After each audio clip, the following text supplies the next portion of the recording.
So tell us a little bit about how your trip started and how you started your adventure. If I were to go back all the way, then I have to go back as far as age 13. Okay. That's when I was skiing right up here in the mountains of Southern California, and I fell. It was in the days of cable bindings, and I smashed both bones in my leg. Oh my gosh. And I was laid up in a cast from toe to hip for over 3 months. Whoa. As a kid at age 13, that can kind of affect you. So I was just reading magazines, and I was just dreaming of being able to move. Now, those magazines that you were reading, were they... Boys Life, Popular Mechanics, and then in the pile, one of them was Boating or Sea Magazine or something like that. And I thought, oh, well, that's neat. And I started looking at boats. And then coincidentally, my brother, as a kind of a motivator to get well, brought me home a dinghy that he had found in a garbage heap.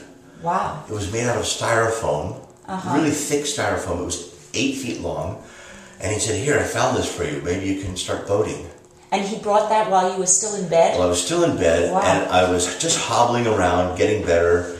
And so I bought a can of yellow paint, and I painted it bright yellow. And then I looked up, and I found in the back of the magazine the sailing rig for it. That cost me $70.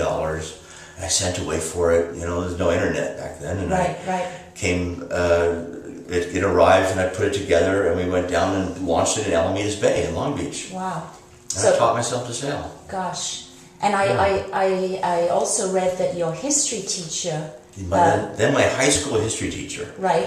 That's 11th grade. Okay. C.A. Daravis. He was a member of the Long Beach Yacht Club. And he was since a subsequent 2-time circumnavigator. And he took me out on his boat, and I learned about bigger boats and ocean racing. And so I was really starting to get into racing. So was this history teacher, was he a professional in racing regattas or something? Not a professional. No. He was just your weekend yacht club guy who was really into it. Okay. Yeah. Wow. But he was very strict. Really? And he taught me ultimate discipline about sailing and on a boat, which is, I think, something I carried through to my boat and my crew, which is I think why we made it around the world safely. Wow. No accidents. Right. Yeah. So you felt that you had enough experience to start an adventure like this. You had enough experience sailing around before you actually... I knew I didn't have enough experience. Oh. I knew I didn't Really? have enough. Oh yeah. That was one of the biggest fears, is that when we sailed out the Golden Gate Bridge, or I sailed out under the Golden Gate Bridge, here I was, captain of this 50-foot yacht with 5 crew on board headed south towards Southern California.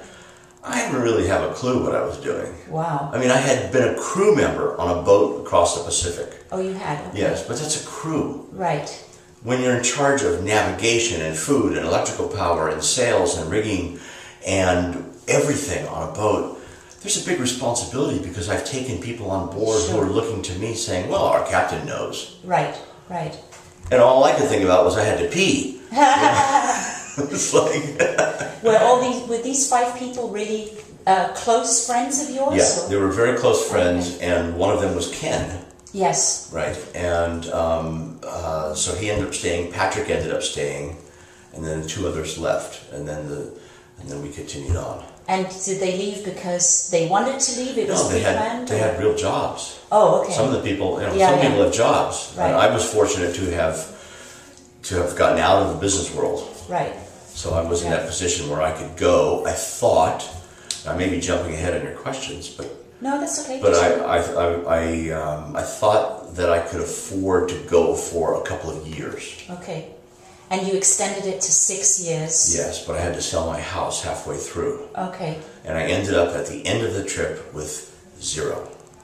Zero money. I drained every bank account. I sold my house. Oh my gosh. I sold all my stocks. I sold everything. I came home. I didn't have a car. I didn't have an apartment. Wow. I didn't have anything. And I had one thing left. I had a berth. A slip for my boat in Emery Cove Marina. And I sold that, and I've been living on that since, and it's almost gone. Whoa. So, dear readers, I appreciate your purchases.